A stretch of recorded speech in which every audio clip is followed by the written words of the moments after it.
ನಾವು ನೋಡಿದ್ವಿ ಕೇಳಿದ್ವಿ ಅಂತ ಇಲ್ಲಿಗೆ ನಿಲ್ಸ್ಬಿಟ್ರೆ? ನಿಲ್ಸಿಲ್ಲ ಅಂದರೆ ನಮಗೊಂದು ಮದುವೆ ಊಟ ಮಿಸ್ ಆಗಿಬಿಡುತ್ತೆ ಸರ್. ವಿರಾಜ್ ಸರ್ ಮದುವೆ ಆಗಬೇಕು, ಅವ್ರ ಮದುವೆಲೂ ಎಲ್ಲಾನು ನಾನೇ ಮ್ಯಾನೇಜರ್ ಥರ ಮ್ಯಾನೇಜ್ ಮಾಡಬೇಕು. ಅವ್ನ ಮನೆಗೆ ಬಂದ ಮೇಲೆ ಕೇಳೋಣ. ಈಗ ಯಾಕಿದೆಲ್ಲ? ಮಾವ, ವಿರಾಜ್ನ ಫಾಲೋ ಮಾಡ್ಕೊಂಡು ಬಂದೆ ತಪ್ಪು ಮಾಡಿದ್ದೀವಿ. ಹೇಗಿದ್ದಾಗ ಇಲ್ಲಿ ಕೇಳದೆ ಮನೆಗೆ ಹೋದ್ಮೇಲೆ ಕೇಳಿದ್ರೆ ಎಲ್ಲರ ಮುಂದೆ ಅವನಿಗೆ ಬೇಜಾರಾಗತ್ತೆ. ಅದೇನು ಕಾರಣನೋ ಫಸ್ಟ್ ನಾವು ತಿಳ್ಕೊಳ್ಬೇಕಲ್ವಾ?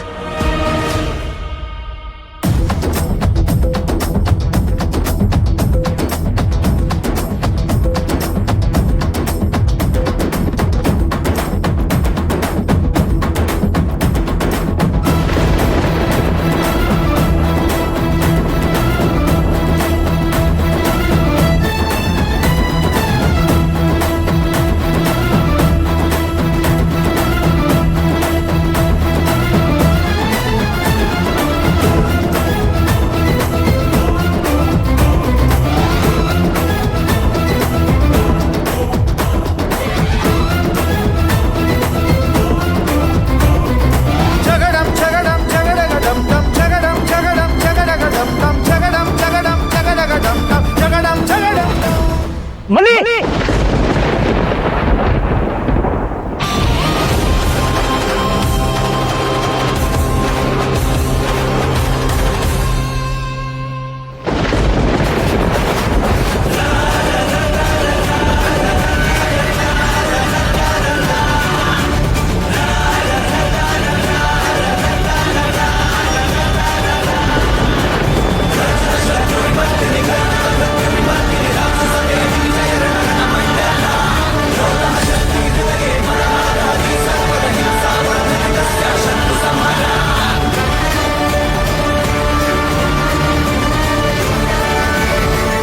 ಮಲ್ಲಿದ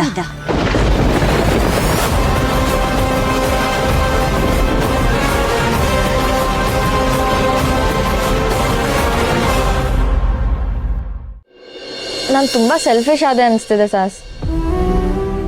ಯಾಕೆ ಹಾಗೆ ಅನ್ಕೋತಿದ್ಯಾ? ನನ್ನ ಕ್ಲಾಸ್ಮೇಟ್ ಹೋಗಲ್ಲ ಅಂತ ಗೊತ್ತಿದ್ರು ನಾನು ಅವನ ಜಾಗದಲ್ಲಿ ಹೋಗ್ತಿರೋದು ಸೆಲ್ಫಿಶೇ ಅಲ್ವಾ? ರಿಯಾ, ಈಗ ನೀನು ಇಂಜಿನಿಯರಿಂಗ್ ಓದ್ತಾ ಇದೆಯಾ. CETಲಿ ನಿನ್ಗಿಂತ ಹೆಚ್ಚು ರ್ಯಾಂಕ್ ಬಂದವರು ಯಾರು ಇಲ್ವಾ?